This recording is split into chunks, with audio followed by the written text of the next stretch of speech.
This is what we're making today. Goulash.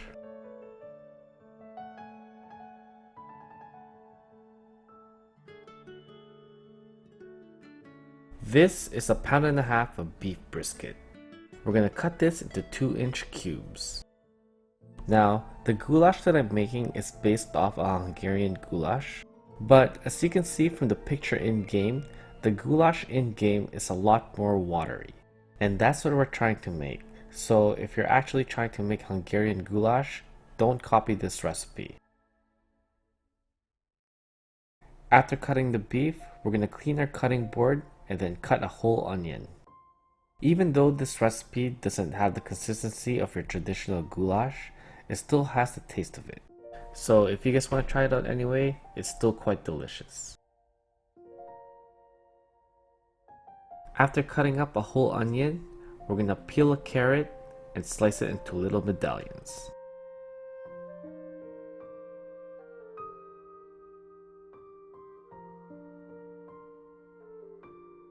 We're also going to chop up 5 cloves of garlic.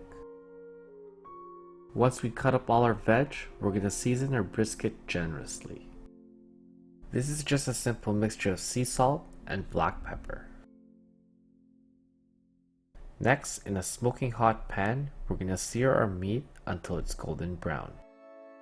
What we're doing here is developing flavor by caramelizing the meat. Make sure your pan is hot so that you don't end up boiling it.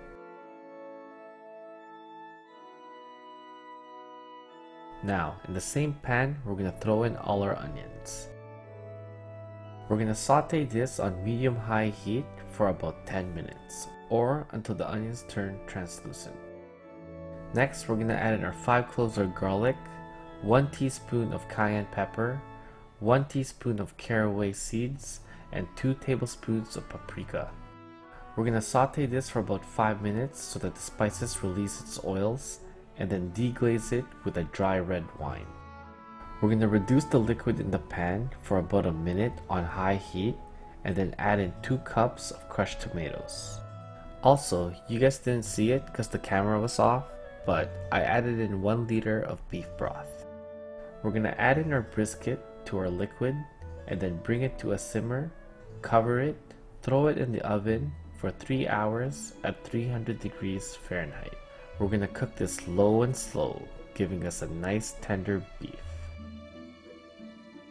While we wait, we're going to cut up this green pepper into strips, and then I'm going to take a nap for 2 hours.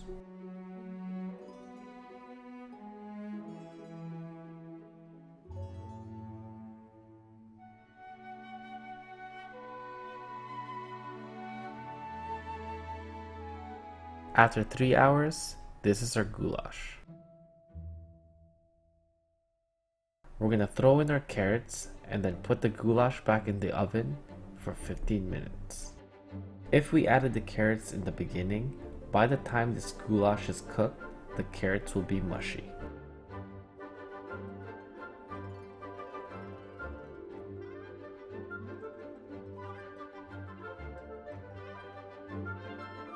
While we wait for 15 minutes, we're going to quickly saute these green peppers with a little bit of seasoning for about a minute. The reason why I'm cooking these peppers separately is because I didn't want it to lose its integrity by getting overcooked.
Alright, it's finally time to eat. This took me 4 hours to make, but look at the result. This meat is fork tender. Now, if you guys don't have time to wait around for 3 to 4 hours, you can just pressure cook this for about an hour. Alright, now let's eat this. Look at that, it falls right off. It's soft, it's juicy, it melts right in your mouth. Now let's try this carrot. It's soft but it's still al dente, perfectly cooked. Now you can eat goulash with anything. Mashed potatoes, spätzle, pasta, bread, but since I'm Filipino, we're eating this with rice. Cause rice is life. Honestly guys, this recipe is quite delicious, try it out. And if you want to thicken up your goulash, just take out the meat temporarily and then blend it all together. The onions and tomatoes should thicken it all up. What you can also do is add flour in the beginning while you're sauteing your onions and make a roux. Anyways, that concludes this week's recipe. Next week's recipe might be a little delayed. I do plan to make Adeptus Temptation. That may take me 2 days to make. Anyways, if you guys like what you see, hit the like button. And if you guys have any suggestions on what I should cook next, please post in the comments below. And don't forget to subscribe. And for all you guys who's always asking for the recipe, here it is at the end of the video. I made sure it's going nice and slow so that you guys can read it.